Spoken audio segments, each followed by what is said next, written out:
नमस्कार मित्रांनो, आणि मी तुमचा मित्र प्रशांत शिंदे मेडप्रोचेक मेडिकल लेक्चर्स या चॅनलमध्ये आपलं सर्वांचं स्वागत करतो. तर आजचा आपला विषय आहे BSc नर्सिंग ॲडमिशनबद्दल एक इम्पॉर्टंट नोटीस, जी म्हणजे ऑनलाईन प्रेफरन्स फिलिंग किंवा आपण त्याला सोप्या भाषेमध्ये चॉईस फिलिंग असंही म्हणतो. तर आपण आज बघणार आहोत की चॉईस फिलिंग या प्रोसेसमध्ये कुठले कुठले नवीन अपडेट आलेले आहेत आणि त्या अपडेटचा तुमच्या चॉईस फिलिंगमध्ये होणारा काय बदल असणार आहे, तर हे आज आपण आजच्या व्हिडिओमधून जाणून घेऊ. तर व्हिडिओला लेट न करता स्टार्ट करू आजच्या व्हिडिओला. तर त्या पहिले मी आपल्या चॅनलचं इंट्रोडक्शन तुम्हाला करून देतो आणि माझं पण करून देतो. तर माझं नाव आहे प्रशांत शिंदे आणि मी 4th इयर बेसिक BSc नर्सिंगचा विद्यार्थी आहे आणि माझ्या चॅनलचं नाव आहे मेडप्रोचेक मेडिकल लेक्चर्स. इथे तुम्हाला नर्सिंग विषयी येणारे नवीन नवीन अपडेट्स, GR, रेग्युलेशन्स आणि आपले जे नर्सिंगचे लेक्चर्स आहेत तर याबद्दल तुम्हाला इन्फॉर्मेशन इथे बघायला मिळेल. त्यामुळे तुम्हाला येणाऱ्या तुमच्या भविष्यामध्ये आपलं चॅनल हे खूप गरजेचं पडणार आहे, कारण की तुम्हाला याचा कायम फायदा होत राहील. म्हणून तुम्ही काय करायचंय, आजच आपल्या चॅनलला सबस्क्राईब करून ठेवायचंय आणि आजचा जो व्हिडिओ असेल तर ते व्हिडिओला लाईक करून तुमची जी कमेंट असेल, तुम्हाला व्हिडिओबद्दल जे वाटतंय किंवा ज्या तुमच्या शंका असेल त्या तुम्ही इथे कमेंट करायला विसरायचं नाहीये, कारण की तुम्ही ज्यावेळेस कमेंट येणार त्यावेळेस आपण जास्त इन्फॉर्मेशन तुमच्यापर्यंत पोहोचवण्याचा प्रयत्न करतो. तर आज आपण चालू करूया आजच्या आपल्या व्हिडिओला. तर आजच्या आपल्या व्हिडिओचा टॉपिक आहे तो म्हणजे आपला चॉईस फिलिंग. तर आज आपण ही इन्फॉर्मेशन ब्रोचर बघतोय आणि इन्फॉर्मेशन ब्रोचरमध्ये आपण बघू की कुठली कुठली चॉईस फिलिंग बद्दल इन्फॉर्मेशन त्यांनी दिलेली आहे. तर आपण एक एक ओळ वाचणार आणि त्या ओळीचा आपण अर्थ काय आहे तर ते आपण समजून घेण्याचा प्रयत्न करू मित्रांनो. तर व्हिडिओला शेवटपर्यंत जरूर बघा, जेणेकरून तुमचे चॉईस फिलिंग बद्दल असणारे डाऊट्स संपून जातील. तर सर्वात पहिले चॉईस फिलिंग म्हणजे काय. आता हा इंग्लिश शब्द आहे चॉईस फिलिंग किंवा प्रेफरन्स फिलिंग. तर आपण चॉईस फिलिंग काय असतं हे थोडक्यात जाणून घेऊ. मित्रांनो, तुम्ही सर्वांनी BSc नर्सिंगसाठीची जी CET होती तर ती CET दिली, तुम्ही तिथे चांगले पर्सेंटाईल मिळवलेत आणि आता तुमचं रजिस्ट्रेशन झाले. रजिस्ट्रेशन नंतर आपली जी मेरिट लिस्ट आलेली आहे तर मेरिट लिस्टमध्ये तुम्हाला तुमचं नाव पण भेटलं असेल. ज्यांचं सक्सेसफुली रजिस्ट्रेशन झालं तर त्यांची ती मेरिट लिस्ट आहे. त्यानंतर आता आपले जे सीट मॅट्रिक्स आहे तर त्या सीट मॅट्रिक्समध्ये काय असतं, सीट मॅट्रिक्समध्ये आपले जे कॉलेजेस आहेत आणि त्याचे कॉलेजेसचे कोड आहेत, कुठल्या कॉलेजला किती सीट्स आहेत, तर याच्याबद्दलची संपूर्ण इन्फॉर्मेशन तुम्हाला सीट मॅट्रिक्समध्ये भेटून जाईल. तर आता आपण बघतोय चॉईस फिलिंग. तर त्या सीट मॅट्रिक्समधूनच तुम्हाला जे कॉलेज चांगले वाटतायत तर ते कॉलेज तुम्हाला निवडायचे आहेत आणि त्या कॉलेजची एक लिस्ट बनवून CET सेलवर अपलोड करायची. कारण की येणारे जे कॅप राऊंड्स आहेत तर त्या कॅप राऊंड्समधून तुम्ही अलॉट केलेल्या किंवा तुम्ही सिलेक्ट केलेल्या कॉलेजमधूनच तुम्हाला कॉलेज अलॉट होईल. कारण की आपल्याकडे आहेत जवळपास 200 कॉलेजेस. तर 200 कॉलेजपैकी CET सेल त्यांच्या मानाने तुम्हाला कॉलेज देऊ शकत नाही. त्यामुळे CET सेलनी काय केले की 200 कॉलेजेस आहेत त्यापैकी तुम्हाला आवडणारे कॉलेज निवडा आणि त्या तुम्ही निवडलेल्या कॉलेजांपैकी एक कॉलेज देण्याचं काम हे CET सेल करत असतं. तर ह्याच प्रोसेसला आपण चॉईस फिलिंग म्हणतो. म्हणजे आपल्याला काय करायचंय, आता आपल्याकडे जी कॉलेजची लिस्ट आहे, जी सीट मॅट्रिक्समध्ये जे कॉलेजेस आहेत तर ती जी लिस्ट आहे, तर तुम्हाला काय करायचंय, त्यातून तुम्हाला जे कॉलेजेस चांगले वाटतायत, जिथली तुम्हाला फीस अफोर्डेबल आहे, जिथे तुम्हाला येण्या जाण्यासाठी सोयीस्कर आहे किंवा ज्या कॉलेजबद्दल तुम्हाला ऑलरेडी थोडीफार इन्फॉर्मेशन आहे, तर तुम्ही अशा कॉलेजेस निवडायचे आहेत आणि ते कॉलेजेस तुम्हाला चॉईस फिलिंगमध्ये टाकायचे आहेत. याचा अर्थ काय की फॉर एक्झाम्पल 200 कॉलेजेस आहेत आणि 200 पैकी तुम्ही 20 कॉलेजेस चॉईस फिलिंगमध्ये टाकले तर तुमचं ऍडमिशन त्या 20.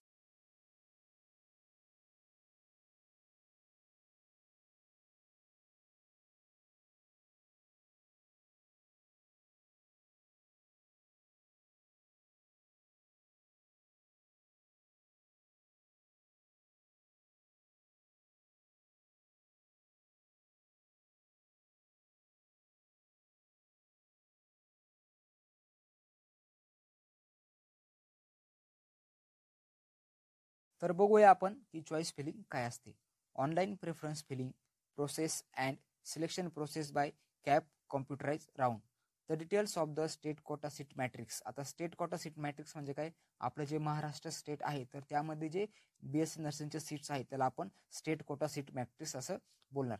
The details of the state quota seat matrix available for the counselling and schedule of online preference form filling process will be publish in due course. म्हणजे काय की तुमचं जे सीट मॅट्रिक्स आहे आणि जे काउन्सिलिंगचं जे शेड्यूल असेल तर ते शेड्यूल आपल्या ज्या ह्या वर्षीची जी काउन्सिलिंगची प्रोसेस आहे तर त्याच्या पूर्ण कोर्समध्ये तुम्हाला वेळोवेळी अपडेट त्याची येत राहील. तर आता आपण बघू 13.1 मध्ये काही इन्फॉर्मेशन आपल्याला बघायला भेटते.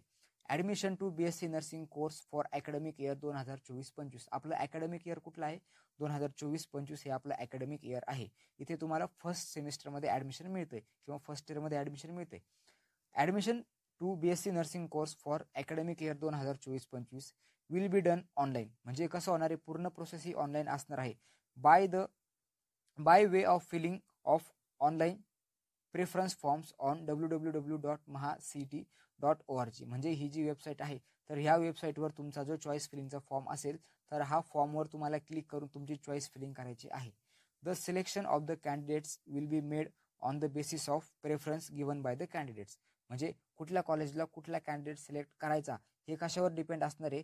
तर तुम्ही जे कॉलेज सिलेक्ट करता याच्यावर ही पूर्ण प्रोसेस डिपेंड असणार आहे.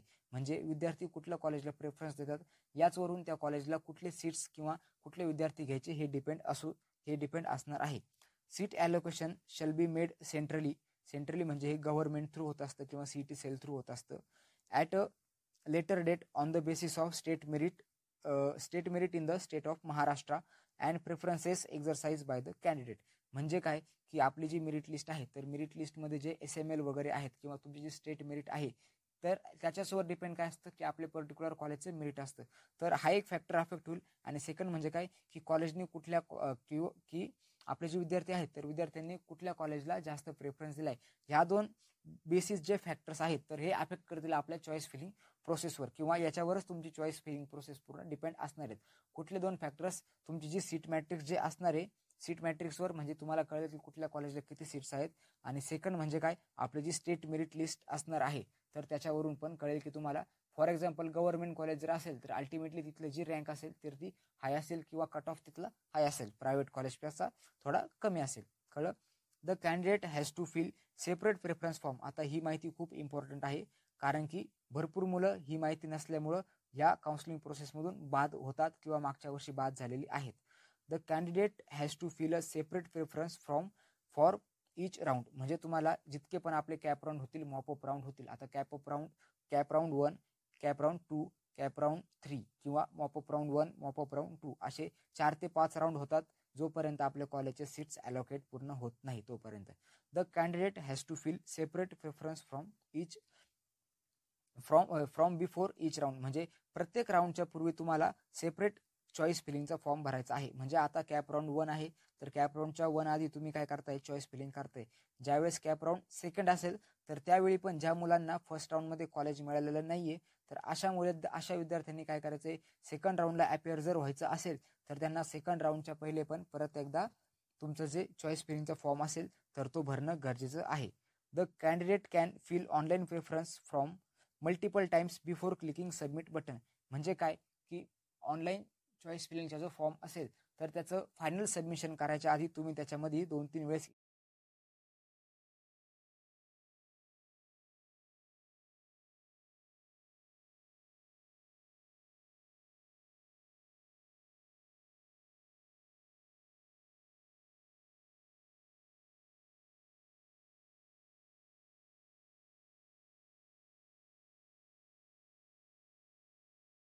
Preferences will be use for that particular round. म्हणजे ज्या राऊंडला तुम्ही प्रेफरन्स भरणार, ज्या राऊंडला तुम्ही चॉईस फिलिंग करणार, तर ती चॉईस फिलिंग फक्त त्याच राऊंडसाठी ग्राह्य धरली जाणार. म्हणजे कॅप राऊंड 1 साठी तुम्ही जी चॉईस फिलिंग करताय ती फक्त कॅप राऊंड 1 साठीच ग्राह्य धरली जाणार. कॅप राऊंड 1 मध्ये तुम्हाला कॉलेज नाही भेटत आहे, सेकंडसाठी तुम्ही परत एकदा चॉईस फिलिंग करा आणि सेकंडसाठी तुमची ती सेकंड चॉईस फिलिंग ग्राह्य धरली जाईल. आता काही मुलं काय म्हणतील की फर्स्ट लिस्टमध्ये किंवा फर्स्ट काउन्सिलिंगच्या प्रोसेसमध्ये किंवा फर्स्ट कॅप राऊंडमध्ये त्यांना कॉलेज भेटले, पण त्यांना ते कॉलेज तिथं गेल्यावर आवडलं नाहीये. मग अशा वेळेस त्यांना बेटरमेंटसाठी जायचं असेल, तरी पण तुम्हाला बेटरमेंटसाठी जरी तुम्ही अपियर होणार असेल तरी पण तुम्हाला कॅप राऊंड सेकंडला कॉलेज लिस्ट परत अपडेट करणं गरजेचं आहे. कळलं? This preferences will be use for that particular round only and will not be carried forward. म्हणजे ते पुढच्या राऊंडसाठी ग्राह्य धरले जाणार नाही. Or not applicable for subsequent rounds. म्हणजे येणाऱ्या राऊंडसाठी ते परत ॲप्लिकेबल असणार नाही.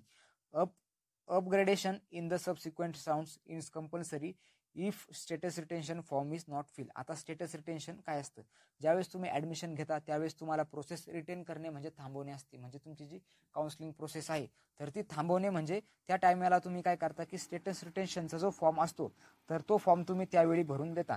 म्हणजे फॉर एक्झाम्पल काय, कॅप राऊंड 1 मध्ये तुम्हाला कॉलेज भेटलंय आणि कॉलेज भेटल्यानंतर तुम्हाला ते कॉलेज आवडले, तुम्ही ऍडमिशन फिक्स करताय, तर अशा वेळेस तुम्ही काय करता तिथं की स्टेटस रिटेन्शन फॉर्म भरून देता. आता रिटेन्शन फॉर्म काय असतो, बेटरमेंट काय असतं, कॅन्सलेशन काय असतं, याच्यावर आपण अजून एक व्हिडिओ बनवू, जेणेकरून ती प्रोसेस तुम्हाला मी पूर्णपणे एक्सप्लेन करण्याचा प्रयत्न त्या येणाऱ्या व्हिडिओमध्ये करेल.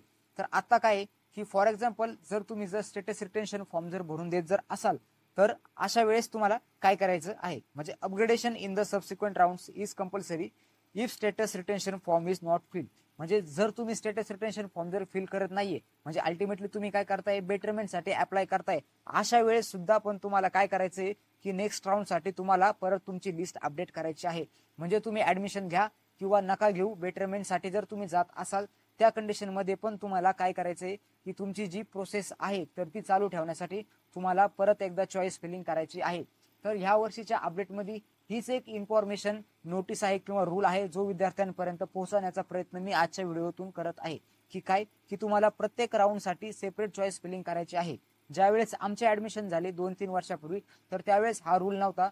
आम्ही एकदाच फक्त चॉईस फिलिंगची प्रोसेस असायची, आम्ही फक्त त्याच वेळेस चॉईस फिलिंग केली आणि ती चॉईस फिलिंग आमची शेवटच्या राऊंड पर्यंत ग्राह्य धरली जात होती. आता तसं नाहीये, आता प्रत्येक राऊंडसाठी तुम्हाला चॉईस फिलिंग करणं हे गरजेचंच आहे.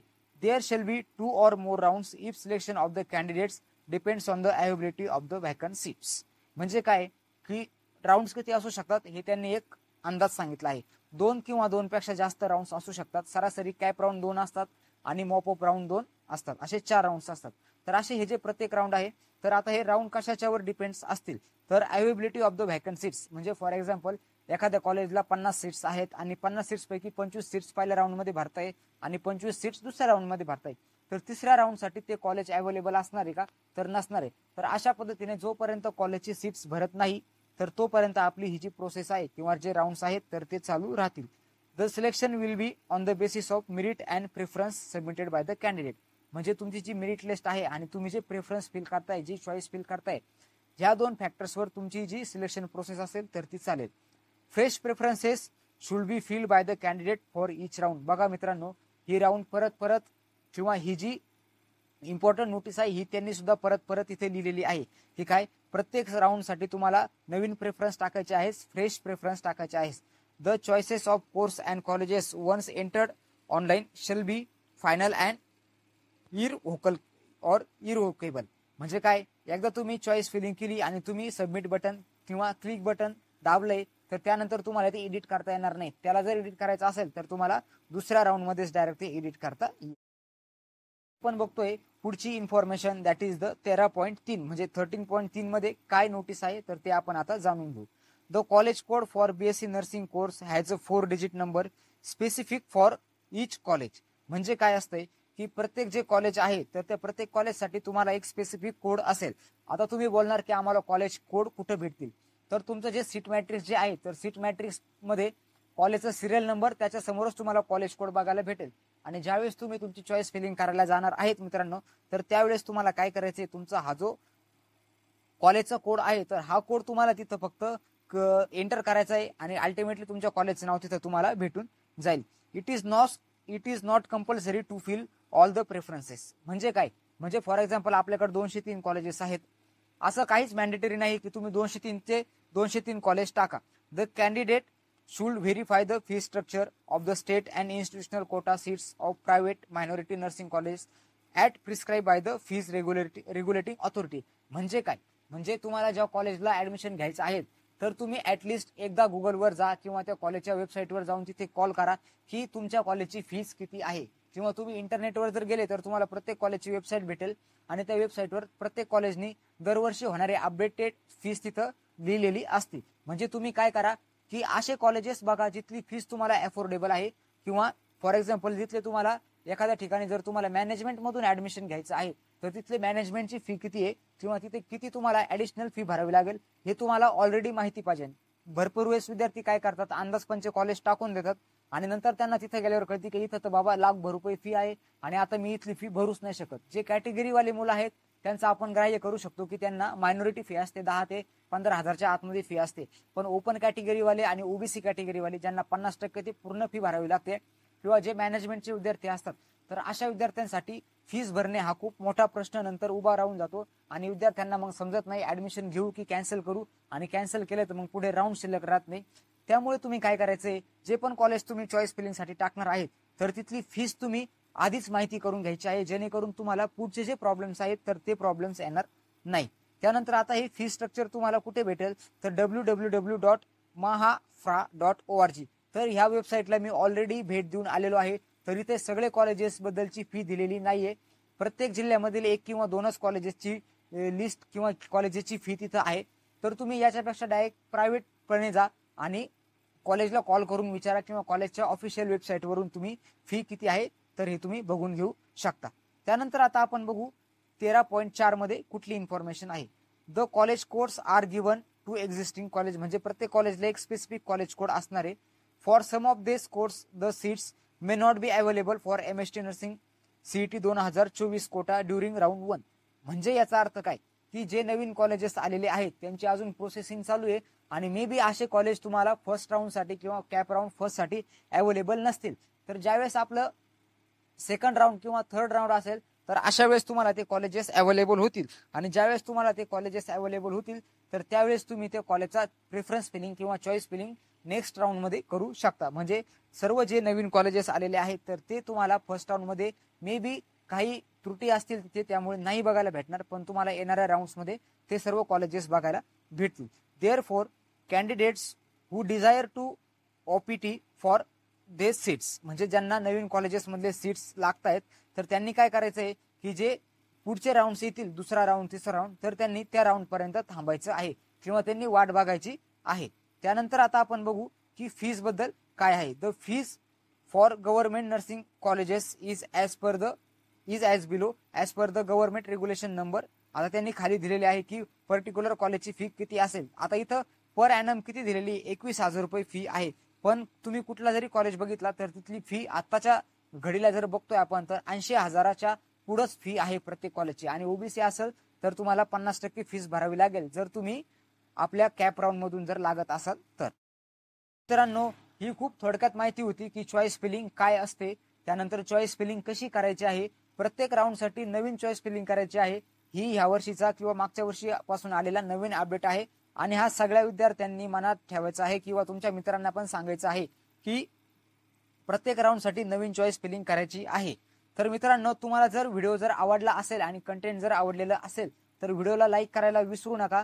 त्यानंतर जर तुम्हाला काही शंका असतील चॉईस फिलिंग बद्दलच्या, येणाऱ्या कॅप राऊंड बद्दलच्या किंवा अजून दुसऱ्या ऍडमिशन बद्दल काहीही शंका असतील तर तुम्ही आपल्या ज्या कमेंट सेक्शन आहे तर कमेंट सेक्शन मध्ये जरूर विचारा. तुमच्या प्रत्येक कमेंटचा विचार केला जातो आणि त्यावर तुम्हाला रिप्लाय देणं हे माझं काम आहे आणि मी माझ्या पद्धतीने होतील तेवढे तुमचे डाऊट सॉल्व्ह करण्याचा 100% प्रयत्न करेल मित्रांनो.